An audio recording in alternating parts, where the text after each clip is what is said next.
February 10th, 1945, at 4:47 in the afternoon, over the vast expanse of the Philippine Sea.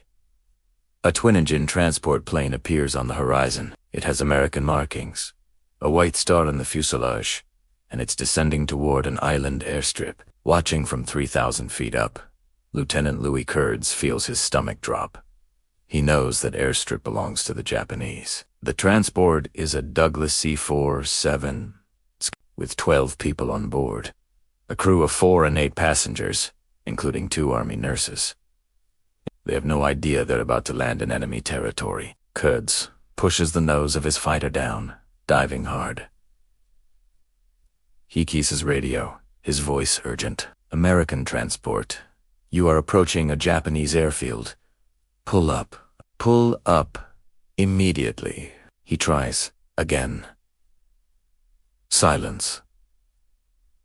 Their radio is dead. The C-47 continues its slow descent, its landing gear down, flaps extended. It's now just 150 feet above the runway. Below, Japanese anti-aircraft gunners are tracking Curdes through their sights. They aren't shooting at the transport. They think it's a captured prize coming home. They're shooting at him. Curdes has maybe 15 seconds. If that plane lands, those 12 Americans will spend the rest of the war, what's left of it, in a Japanese prison camp. He's read the intelligence reports. He knows about Bataan, the death marches, the beheadings. Most of them won't survive. He pulls in behind the C-47, lines up his gun sight on its left engine, and opens fire. Louis Edward Curdes grew up in Fort Wayne, Indiana, born on November 2nd, 1919. His father, Walter, sold real estate, and his mother, Esther, was a school. It was a normal, middle-class life, but Louis always had his eyes on the sky. He spent countless hours at the local airfield, watching biplanes take off and land. By the time he enrolled at Purdue University in 1938, he knew exactly what he wanted to do with his life. On Saturday, December 6, 1941, Curdes, then in his 3rd year of college, walked out of his Purdue dormitory and straight into a recruiting office.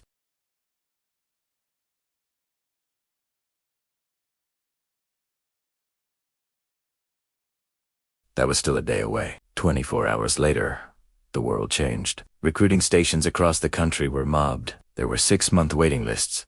Thousands of young men desperate for a handful of training slots. But Curdes was already in the system. While America scrambled to build an air force from scratch, he was already learning to fly. By December 1942, he had earned his wings and a gold bar. He was a 2nd lieutenant, 23 years old, with orders for North Africa. The Army handed him the keys to a Lockheed P-38 Lightning. The P-38 was unlike anything else in the American arsenal. It had twin engines, twin tail booms, and a top speed of 414 miles per hour. All its firepower, 4 50 caliber machine guns, and a 20mm cannon was mounted in the nose, giving it incredible accuracy. German pilots had a name for it: the fork-tailed devil. Curdes embraced the nickname. He painted a cartoon devil on the nose of his plane, but gave it a halo and named the aircraft Good Devil. He joined the 82nd Fighter Group, 95th Fighter Squadron. His first combat mission was just 9 days away, April 29th, 1943, over the Mediterranean Sea. It was a standard escort mission. Protect the bombers, don't be a hero. Suddenly, 12 Messerschmitt Bf-109s dropped out of the sun. The Bf-109 was the backbone of the German Luftwaffe. It was a single-engine, single-seat fighter, fast and deadly. The pilots flying them had been at war since 1939, battling across Spain, Poland, France, Britain, and Russia. They had years of combat experience against the best pilots Europe had to offer. Louis Curdes had been in a combat zone for 9 days. He shot down 3 of them. His first kill was a diving attack from above. His tracers walked across the 109's engine cowling. The German plane rolled over and plunged toward the sea, a splash of white foam spreading on the blue water. For his second kill, he spotted a fellow P-38 in trouble. Curdes broke formation and dived into the fight. His cannon rounds tore through the Messerschmitt's wing root, and the German fighter spun out of control. The third kill came when the wingman of the second 109 tried to escape. Curdes followed him down to just 500 feet above the waves. A 3-second burst from his guns was all it took. The Messerschmitt cartwheeled into the water. 3 kills on his first mission. His squadron commander didn't know whether to promote him or ground him. In May of 1943, he scored 2 more kills over Sardinia. That made 5 in just 4 weeks of combat. On June 24, 1943, he encountered something different. Curdes spotted a fighter he didn't recognize. It was sleek, fast, with Italian markings. Amartisen 202 Fulgore. This was Italy's best fighter, even more maneuverable than the Bf-11N pilots, who had faced them, called them the most dangerous opponent in the Mediterranean. What followed was a 3-minute knife fight at 15,000 feet. It was a whirlwind of turns and reversals. The P-38 had more power, but the Mach-E had a tighter turning radius. Curdes won by going vertical. He pulled the nose of his plane straight up, stalled over the top, and dropped down onto the Mach-E's tail. One burst from his guns, and the Fulgore came apart in midair. That was 6 victories against 2 different air forces. In August 1943, 2 more Bf-109s fell to his guns. That brought his total to 8 confirmed kills. He was one of the deadliest American pilots in the Mediterranean theater, and his luck was about to run out. August 27, 1943, near Naples, Italy. The mission was straightforward. Escort B-25 bombers to their target, keep the German fighters off them, and come home. But the Germans had other plans. 50 fighters, a mix of Bf-109s and FW-190s, formed a wall of aircraft rising to meet them. The P-38s were outnumbered 4-1. Standard doctrine said to disengage, to protect the bombers at all costs, and not get drawn into a fight you can't win. But then Curdes heard a distress call over the radio. It was one of his wingmen, with 3 109s on his tail. He was about 30 seconds from being shot down. Curdes broke formation and plunged into the swarm of 50 German fighters, completely alone. He managed to shoot down 2 of them, but the third 109 got behind him. Cannon rounds punched through his left engine. The P-38 shuddered violently. The fire warning light flashed on. The lightning came down hard on a beach, a belly landing that sent sand spraying everywhere. He had maybe 5 minutes before enemy patrols arrived. Curdes grabbed his .45 pistol, set his beloved P-38 on fire so it couldn't be captured, and ran for the tree. The Italians caught him before sunset. Italy is tearing itself apart. Mussolini has been deposed, and the new government is secretly negotiating surrender with the Allies. But the Germans know what's coming. Their troops are flooding south, ready to take control. It's September 3rd, 1943. A radio crackles to life. The announcement is made. Italy has signed an armistice for the guards of the prisoner of war camp. This news changes everything. They know the Germans will take over the camps. The Gestapo will arrive, and in that moment, they make a decision that will save a young pilot's life. They open the cells, hand out rifles, and point toward the mountains. Their message is simple. Go. 20 Allied officers walk out into the night. Americans, British, Canadians. Among them is Lieutenant Louis Curdes. They all have the same destination. Allied lines. The problem? Those lines are 150 miles south, through the treacherous Apennine Mountains, through German-occupied territory, on foot, in the dead of winter. The Apennines run down Italy's spine like a stone wall. Peaks soar over 9,000 feet. Dense forests cover the slopes. There are no safe roads. The Germans controlled them all. There is no shelter, except what you can find. No food, except what strangers are willing to give you. Curdes and his group travel only at night. 5 miles on a good night, 2 on a bad one. They navigate by the stars when the sky is clear, by a compass when it's not, and by pure guesswork when the compass fails. Sleep is a luxury found in cold caves, in barns, or in abandoned shepherd huts with gaping holes in the roof. Food comes from Italian farmers who risk immediate execution to help them. A loaf of bread here, a piece of cheese there. It's never enough. And it's always given with fear in their eyes, and a finger pressed to the lips. Silenzio. The Germans shoot anyone who helps escaped prisoners. In October, they find a flicker of hope.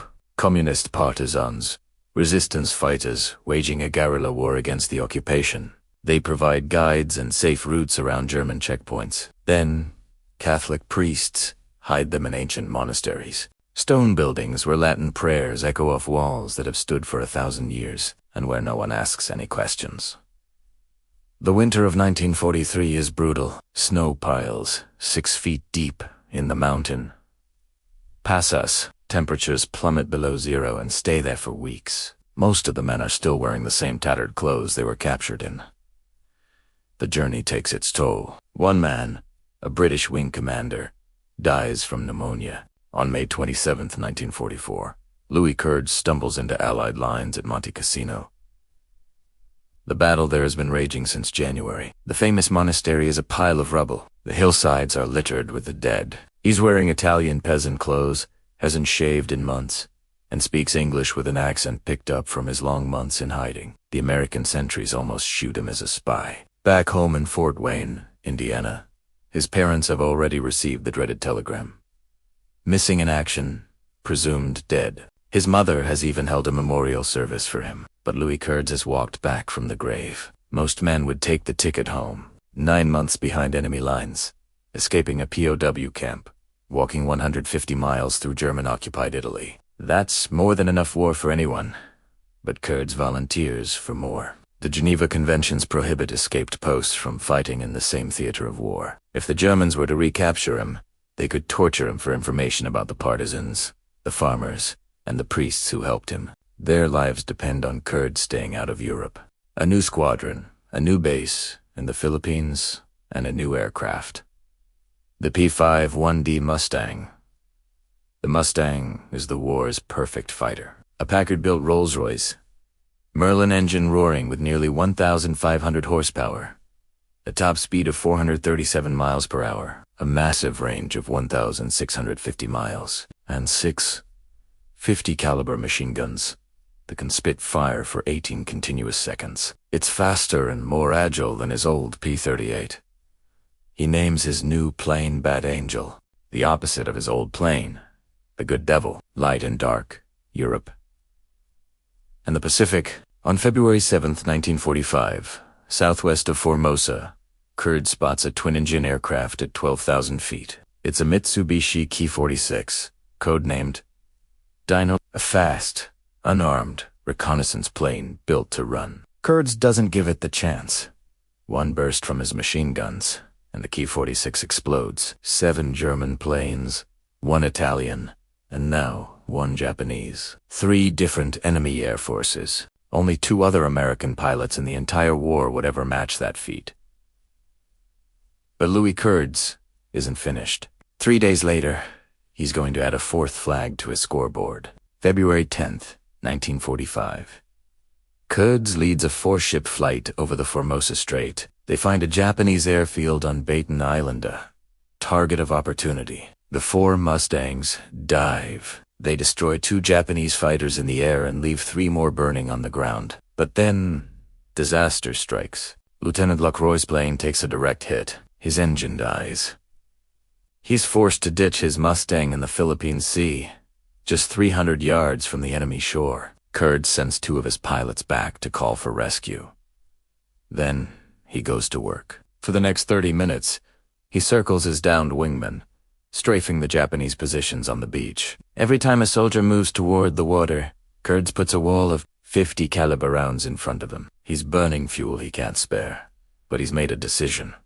Nobody is capturing his wingman. Not while he's still flying, a C-47 transport plane, lumbering slowly through the sky, its landing gear down, preparing to land on the Japanese-held airfield. The C-47 had taken off from Leyte 5 hours earlier on what should have been a routine flight to Manila. But 2 hours into the trip, they flew into a massive, unforecasted storm. Blinding lightning, violent turbulence. The pilots were lost, disoriented, and running low on fuel. They had no idea where they were. All they saw was an airstrip, and they were desperate to land. Curdes realized the terrifying truth. They were about to deliver themselves and their passengers in to the hands of the enemy. He tried everything. He flew wing to wing, frantically, signaling them to turn back. He tried to raise them on the radio, but got no response. They just kept descending, committed to their landing. Curdes was out of options. His wingman was in the water. The Japanese were on the shore, and an American plane was about to be captured. He had to make an impossible choice. He lined up his sights, not on the cockpit, but on the right engine of the C-47. He squeezed the trigger. The engine sputtered, smoked, and died. This time, taking out the left engine. Now, the C-47 pilot had no choice. The big plane glided down, away from the airfield, and executed a perfect belly landing in the water, not far from LaCroix's ditched Mustang. As boats came out from the beach, Curdes strafed them again, driving them back. Soon, a rescue plane arrived, dropping life rafts for everyone. In the water were the C-47's 2 pilots, a flight engineer, 2 nurses, and 8 other Army passengers. One of the nurses, he would later learn, was a woman he had dated just the night before. All 12 survived. Back at his base, Curdes was debriefed. How did you get credit for shooting down a Japanese plane and an American plane in the same day? Curdes just smiled. I had to, he said, for his incredible actions that day. Louis Curdes was awarded the Distinguished Flying Cross. He is perhaps the only American pilot in history to be officially decorated for shooting down an American aircraft. From a POW escape in Italy to a one-man rescue mission in the Pacific. A true hero who always put the lives of others first, no matter the cost. Imagine you're flying in a storm so violent, it's throwing passengers against the ceiling of the plane. Your pilot is fighting the controls, trying to climb above it, trying to dive below it, but nothing works. Then, the radio dies, a flash of electrical discharge, and the equipment smokes, sparks, and goes silent. For 2 terrifying hours, you're flying blind. No navigation, no communication, just a compass, a fuel gauge, and a prayer. When you finally break through the clouds, the fuel gauge is touching red. The landscape below looks nothing like the charts. But then, the pilot spots an island, an airfield. It's a miracle. He doesn't question it. He has no way of knowing. It's a Japanese-controlled airfield. This was the reality for 12 people aboard a C-47 transport plane in the Pacific on February 10th, 1945 as their plane descended, just 150 feet from touchdown. Another pilot watched in horror. His name was Lieutenant Louis Curdes. He saw the C-47, the Japanese airfield, and knew what was about to happen. He frantically tried the radio. Nothing. He dove his P-51 Mustang in front of the transport, rocking his wings, trying to get their attention. The C-47 just kept descending, oblivious to the danger. Curdes then fired a burst of machine gun fire ahead of the transport's nose, the tracer rounds lighting up the sky. Still, the transport didn't waver. Then, something strange happened. The Japanese gunners on the ground started shooting at Curdes. They were protecting the American C-47. They thought it was a captured prize, a gift falling right into their hands. Curdes had run out of options. He knew what capture meant.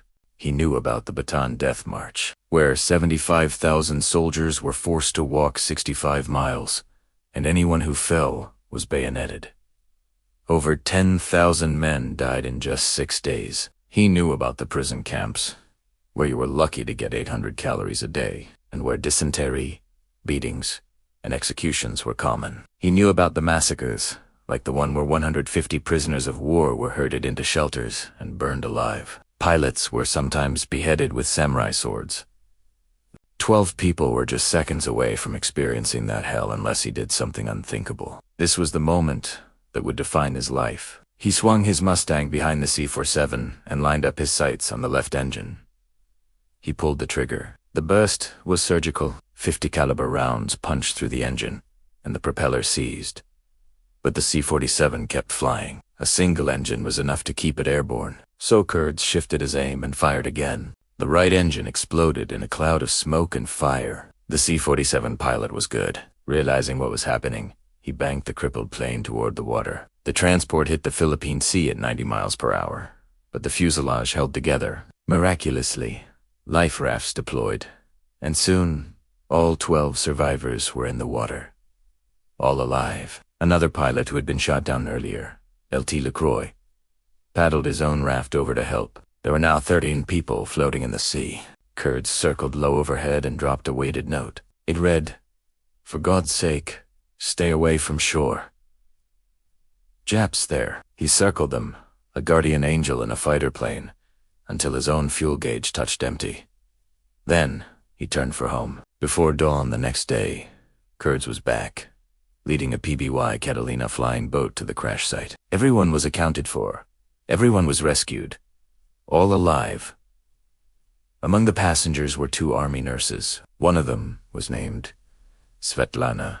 As it turned out, Louis Curdes had a date with that very same nurse the night before the mission. He'd had to cancel. When he found out who he had shot down, all he could say was, "Jeepers, I have to go out and shoot down the girlfriend." The story reached General George Kenney, commander of the Allied Air Forces in the Southwest Pacific. He was faced with a bizarre situation. An American pilot shot down an American plane, destroyed government property, and in doing so, saved 12 American lives. What do you do? Kenney handed Curdes a Air Medal for shooting down a friendly aircraft. He later wrote, "I told him I hoped he wouldn't feel called on to repeat that performance." On the nose of Curdes' plane, named Bad Angel, the ground crew added a new kill marking. It wasn't a German cross or a Japanese rising sun. It was an American flag. Curdes already had victories against German, Italian, and Japanese planes. Now, he had an American one. 4 nations, 4 flags. No other pilot in World War II could make that claim. And the girl in the life raft, Svetlana Valeria Shostakovich Brownell. She was born in Manchuria to a Russian immigrant family. Her uncle was the famous composer, Dmitri Shostakovich. Her stepfather was a U.S. Marine who brought the family to America just before the Japanese invasion of Manchuria. On that fateful day in 1945, she ended up floating in the Philippine Sea because a pilot from Indiana shot her airplane down. Now, some versions of the story say Curdes was already dating her. His daughter later said he actually met her after the incident and that he met his future wife, her mother, on a blind date in Los Angeles after the war. The exact truth of their first meeting is a little hazy, but here's what's not in dispute. On April 13th, 1946, in Allen County, Indiana, Louis Curdes married Svetlana Brownell. They were married for 49 years and had 2 children, living a quiet life in Fort Wayne. Whatever happened in that life raft, it lasted half a century. After the war, Curdes stayed in the military. He flew missions in the Berlin airlift, piloting C-54 Skymasters into Tempelhof Airport for 277 days of round-the-clock operations, helping deliver over 2 million tons of supplies to a blockaded city. In October 1963, Lieutenant Colonel Louis Curdes retired after 22 years of service. He started a construction company, building houses instead of shooting down planes. Louis Curdes passed away in 1995 at the age of 75. His widow, Svetlana, died in 2013 and was buried beside him. Think about the math of that day. If that C-47 had landed, there would have been 12 American prisoners and likely 0 survivors. Instead, there were 12 survivors because a 25-year-old pilot made a choice that no training manual could ever prepare him for. Louis Curdes had 15 seconds. 15 seconds to shoot down a friendly plane or watch 12 people disappear into the horrors of a Japanese prison camp. He chose the trigger, and then he married one of the people he saved. You could call it a war story, but it's also a love story. A strange, violent, and impossible one, but a love story all the same. Most heroes get statues, parades, or their names on buildings. Louis Curdes got a flag on his airplane. 4 flags. German, Italian, Japanese, and American. But that last one is the one that matters most.